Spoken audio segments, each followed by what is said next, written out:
Hi, I'm Dr. Denise O'Neill Green, and I'm the executive editor of Institutional Diversity Blog. And today I wanted to share a little bit about my use of social media, or in some cases, people might consider it just new media.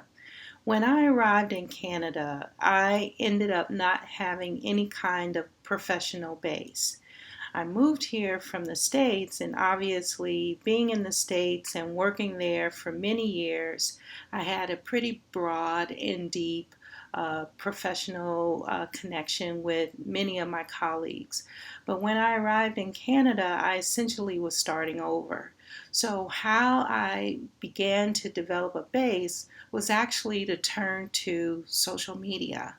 Now, many of us chief diversity officers probably are a little bit hesitant or skittish when it comes to engaging social media because it can blow up in your face, and I certainly agree with that.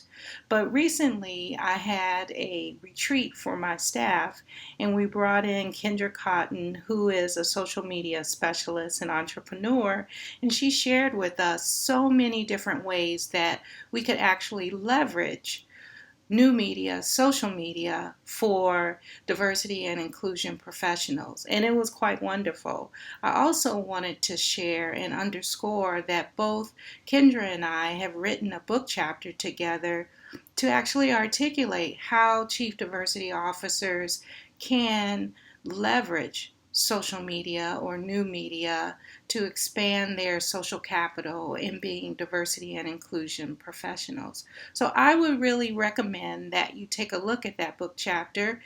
We have it linked to this blog, and I would love to hear from you about your thoughts.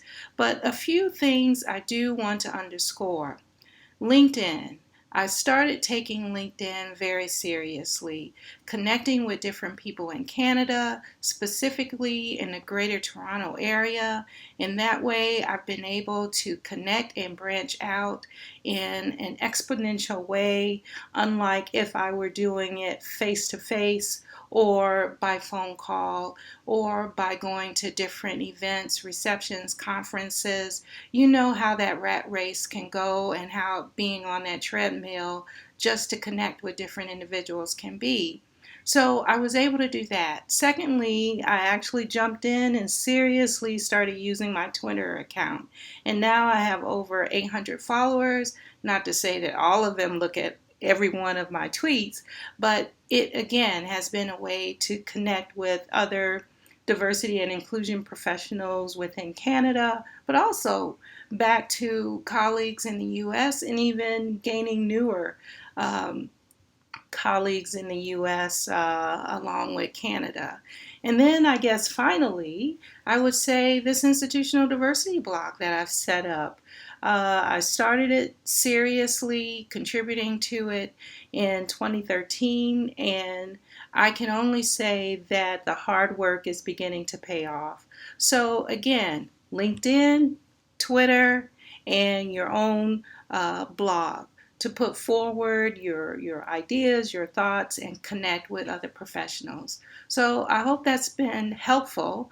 Please check in with me and let me know what you think and what your experience has been with social media within this field. All right, take care. Bye.